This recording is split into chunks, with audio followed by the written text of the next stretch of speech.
to live for. I've been given so much more. It's a beautiful day. It's made for. I grew up Christian, at churches and your normal, Christian life, what everyone would consider. And then when I got into high school, I started doing things on my own. I thought I knew better what I wanted than anyone else, and got into some pretty bad things with drugs and alcohol and pretty serious drugs, and just walking away from God. I always felt like I never felt like I turned my back on God, but I didn't want Him to have any control. I wanted to have the control. And that lasted most of my high school career. And then when I was about 18 or 19, my father came to me, who was the bass singer for the Imperials, Armor Morales, and said, I want you to come work for the Imperials. I want you to run sound for us. I know you can do it. I was still on drugs at the time. I was still living my own life. And so I started running sound for the group, and I did that for quite a while, still living my own life, still doing drugs in the hotel rooms by myself, or just trying to live my own life in a Christian environment.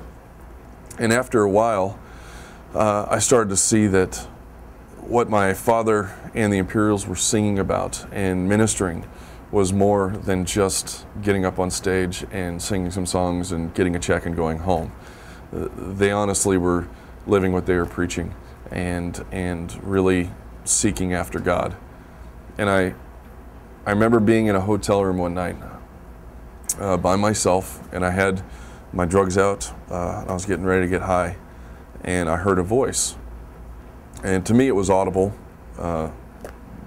It may not have been, but to me I heard a big voice.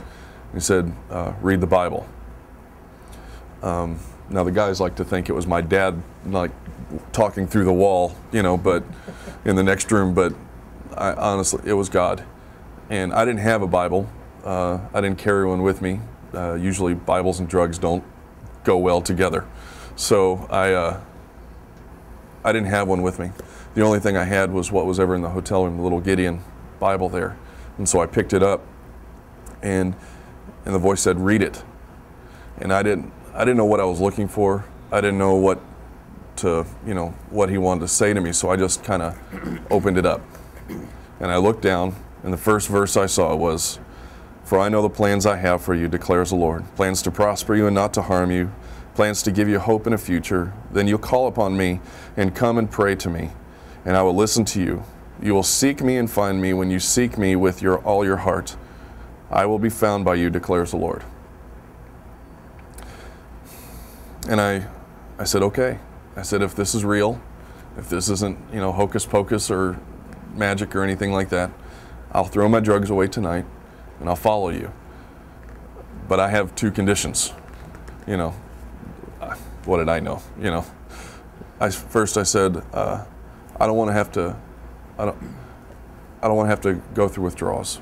I don't want to have to, go through the angst of getting off of drugs. If I'm going to follow you, if I'm going to be a new creature in Christ, all things are passed away. I want that life that I'm throwing away to be thrown away with it, everything. And the second one is, I need you to show me you love me.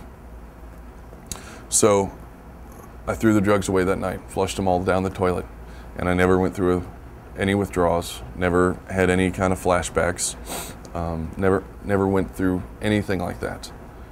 And I've never shared this before, but the next morning, my father came to me and said, I was praying for you last night, and God showed me that He just wanted me to tell you that He loves you, and that I know you've had a major life change, and I'm proud of you, and I know you're going to grow up to be a godly man. And so that's kind of my Bible story. That's kind of where it all started for me. I was about 19 years old, and I haven't looked back.